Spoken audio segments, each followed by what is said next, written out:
Nabotas Mayor John Ray Tiangco magbibigay linaw kaugnay ng patuloy na pag-usok ng dating Nabotas Sanitary Landfill. Detalye na balita mula kay Edwin Duque, RH23. Edwin, good morning.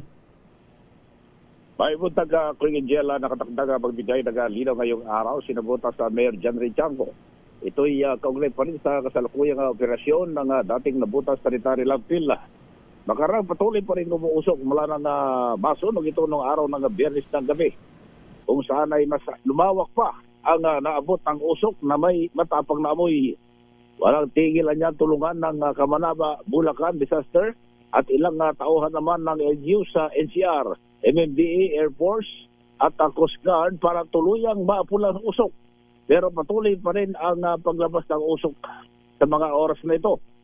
Una nang sinabi ni Mayor John Ray Tiangco na matapos ang personal itong pagtungo sa lugar kahapon na nasa ilalim mo ng sanitary landfill ang nasusunog na pinagmumula naman ng usok, kaya ang pagtabon na lamang ng lupa o buhangin ang natatanging nakitang solusyon para hindi ito magkaroon ng oxygen sa ilalim ng malabunduking basura. RH23 at Duque nagulat sa DCRH, una sa Pilipinas, una sa Pilipinas. Maraming salamat, Edwin.